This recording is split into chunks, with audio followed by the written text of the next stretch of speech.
जून 2021 को कोलकाता के एक अपार्टमेंट में 2 एनकाउंटर हुए और उसमें पंजाब के 2 मोस्ट वांटेड गैंगस्टर को ढेर कर दिया गया। उनमें से एक गैंगस्टर ऐसा था जिसके ऊपर पंजाब की पुलिस ने 5 लाख रुपए का इनाम रखा था। दावा किया जाता है कि उस गैंगस्टर के तार सरहद पार दुश्मन देश पाकिस्तान से भी जुड़ रहे थे और ऐसा भी दावा किया जाता है कि वो पाकिस्तानी खुफिया एजेंसी ISI के कांटेक्ट में रहता था। उसके हर जुर्म के पीछे डायरेक्ट या इनडायरेक्ट रूप से ISI का भी हाथ हुआ करता था। उसकी दहशत के पर्चे पंजाब से लेकर राजस्थान तक और उत्तर प्रदेश से लेकर हिमाचल प्रदेश तक छपते थे। वो गैंगस्टर कोई और नहीं, जयपाल भुल्लर था। नमस्कार, आप देख रहे हैं गैंगस्टर का नया एपिसोड और आपके साथ मैं हूं अनुपम।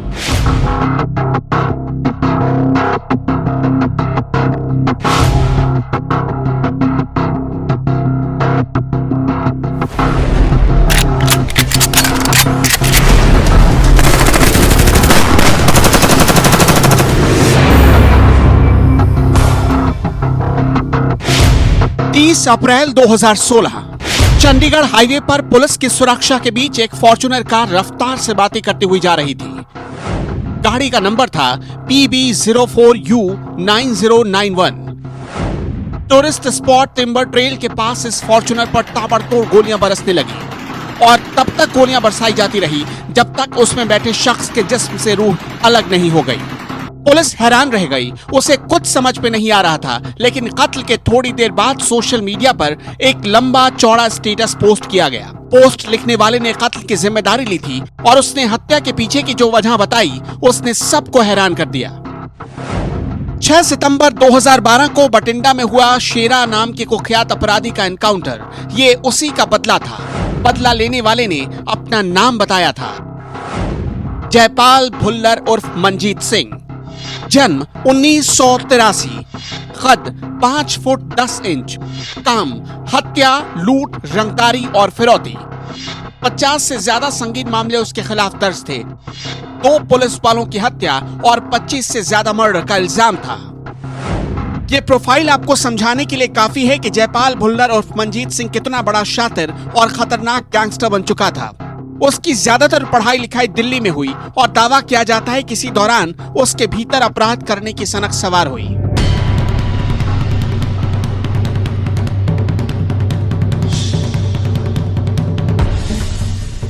रॉकी को मारकर जयपाल उस गैंग का सरदार बन गया जिसको शेरा छोड़ गया था। जयपाल कौन था, कहां का था, पुलिस इन सवालों से घिरी थी। फिर तो पुलिस एक दिन उसके घर फिरोजपुर तफ्तीश करते करते पहुंच गई। जयपाल भुल्लर ने अपराध की कखगघ कहां से सीखी, उसने कैसे पाकिस्तानी खुफिया एजेंसी ISI से अपने कनेक्शन बनाए, उसने कैसे पंजाब से उत्तर प्रदेश तक और हिमाचल प्रदेश से कर्नाटक तक अपने जुर्म के तार फैलाए, आज डिटेल में बताएंगे। जयपाल भुल्लर पर फिरोजपुर के सेखो करमीती समेत दोहरे हत्याकांड का आरोप था। तरन तारण और लुधियाना में 2 हत्या के मामले दर्ज थे। लुधियाना में व्यापारी पंकज अग्निहोत्री के घर से 60 लाख की लूट हुई जिसके पीछे जयपाल भुल्लर ही था। राजस्थान के किशनगढ़ में एक ट्रक से 2 करोड़ के तांबे की लूटपाट हुई, इसके पीछे भी जयपाल भुल्लर ही था।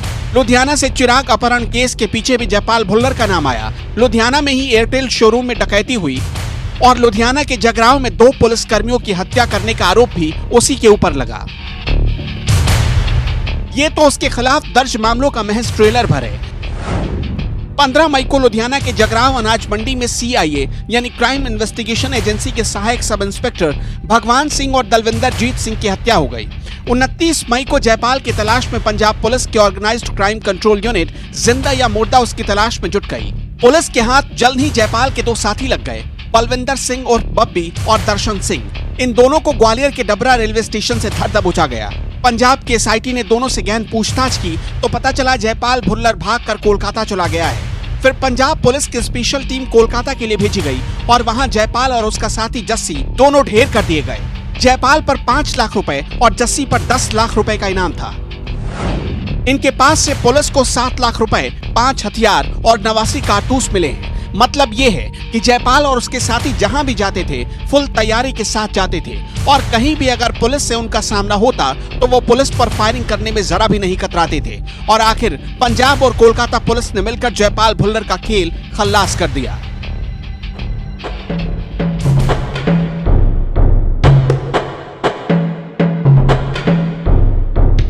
जयपाल भुल्लर के ऊपर दो ऐसे खूंखार गैंगस्टर का हाथ था जो रहते तो भारत में थे लेकिन उनके तार पाकिस्तान से जुड़े थे। 2017-18 में पंजाब के दो खूंखार गैंगस्टर का एनकाउंटर हुआ, विक्की गौंडर और प्रेमा लाहौरिया। कहा जाता है कि जयपाल भुल्लर की विक्की गौंडर से दोस्ती हो गई। धीरे धीरे विक्की गौंडर की वजह से उसने प्रेमा लाहौरिया से भी दोस्ती कर ली और दोनों के एनकाउंटर के बाद गैंग की कमान जयपाल भुल्लर के हाथों में आ गई।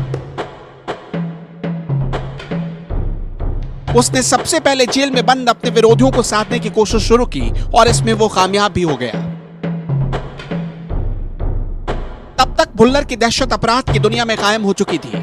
2018 तक उस पर लूट मर्डर के 50 से ज्यादा मामले दर्ज हो चुके थे। जयपाल गैंग ने पंजाब के फरीदकोट का अपराधी तीर्थ सिंह ढिल्लवा, लुधियाना का शूटर बिल्ला ख्वाजके, उत्तर प्रदेश का कुख्यात शूटर असलम सबको अपनी गैंग में भर्ती कर लिया। जयपाल का एक करीबी पार्टनर चांद मोहम्मद उस वक्त पंजाब की ही फिरोजपुर जेल में बंद था। चांद मोहम्मद कैंटोनमेंट में कॉन्ट्रैक्टर से वसूली किया करता था। चांद मोहम्मद ही जयपाल भुल्लर के लिए वो कड़ी बना जिसने उसके लिंक पाकिस्तान तक पहुंचा दिए। जून 2016 में सेना के खुफिया विभाग ने हाईकमान को एक रिपोर्ट भेजी। कुछ मीडिया रिपोर्ट्स दावा करती हैं कि उसमें जयपाल के नाम का जिक्र था। जयपाल ड्रग रैकेट का भी सरगना बन चुका था। जनवरी 2016 में स्मगलर गुरजंट भोलू की गिरफ्तारी के बाद उसके ड्रग रैकेट का खुलासा हुआ। जयपाल पंजाब के सीमावर्ती इलाकों के साथ साथ दक्षिण के कुछ राज्यों में ड्रग का कारोबार करता था। लॉरेंस बिश्नोई, इस नाम से पंजाब से लेकर राजस्थान तक के लोग भली भांति वाकिफ थे। कहा जाता है कि जयपाल भुल्लर की लॉरेंस बिश्नोई से भी अच्छी खासी दोस्ती हो चली थी। इसके साथ साथ विक्की गौंडर और प्रेमा लाहौरिया उसके बचपन के दोस्त थे। ये सब स्पोर्ट्समैन हुआ करते थे, सब जिम जाते थे और जयपाल भुल्लर भी उनके साथ स्कूल में पढ़ता। फिर धीरे धीरे वो भी जिम जाने लगा। जिम जाते जाते एक दिन उसे मारपीट की आदत लग गई। मारपीट की आदत में ही उसने सबसे पहले छोटे मोटे झगड़े शुरू किए और कॉलेज में जाते ही उसने गैंग बनाकर झगड़े खरीदना शुरू कर दिया। जब वो बड़ा हुआ तो धीरे धीरे रंगदारी भी वसूलने लगा। उसके पिता एक पुलिस वाले थे। वो बार बार समझाते थे कि अच्छे रास्ते पर लौट आओ, लेकिन जयपाल भुल्लर उनकी एक नहीं सुनता था।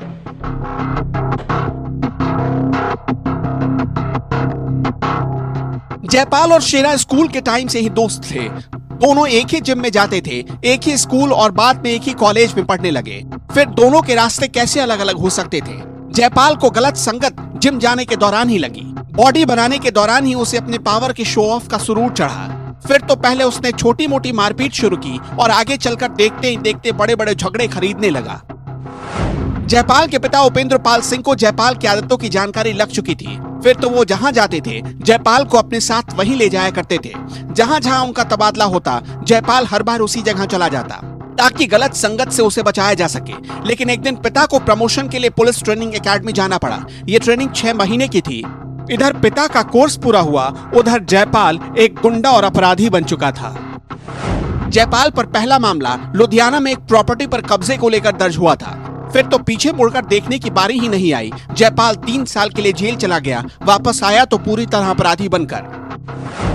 अब ऐसा वक्त आ गया जब जयपाल के जुर्म के सिलसिले को रोकने के लिए पंजाब पुलिस ने पूरे परिवार पर केस दर्ज किया और सबको टॉर्चर करना शुरू कर दिया। यहां तक कि जयपाल के पिता पर भी मामला दर्ज हुआ। जयपाल के छोटे भाई को भी पुलिस ने जेल में डाल दिया। इस बार जयपाल फिर जेल चला गया और यहां से उसमें बदले की आग धधकने लगी। वो अब सिस्टम और पुलिस को ही अपना दुश्मन समझने लगा। फिर तो लुधियाना, पटियाला और भटिंडा की जेलों में जयपाल भुल्लर का आना जाना शुरू हो गया। शेरा जब चंडीगढ़ की जेल में बंद था तभी उसकी दोस्ती जसविंदर उर्फ रॉकी से हो गई। फिरोजपुर की जेल में शेरा, जयपाल और रॉकी तीनों मिल गए। फिर तीनों की गहरी दोस्ती होती चली गई। लेकिन आगे चलकर शेरा और रॉकी एक दूसरे के दुश्मन बन गए। शेरा का जब एनकाउंटर हुआ तो आरोप रॉकी पर लगा और इसी का बदला जयपाल ने लिया। 24 साल की उम्र रही होगी जब जयपाल को उसके पिता ने समझाया कि जुर्म का रास्ता छोड़कर शराफत की दुनिया में लौट आए, सारे अपराधी और शातिर दोस्तों को पीछे छोड़ दे।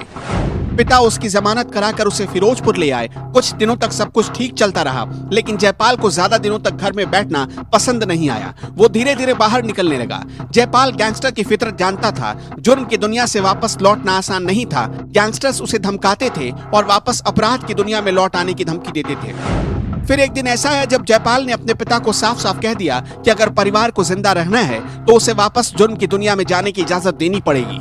जयपाल अपने परिवार की जान की फिक्र में डर गया। वो पिता से छिपकर फिर से अपराध की दुनिया में उतर आया और फिर तो उसने एक के बाद एक अपराध शुरू कर दिए, अपने परिवार की फिक्र छोड़कर। और आखिरकार उसका अंत एक एनकाउंटर से हुआ।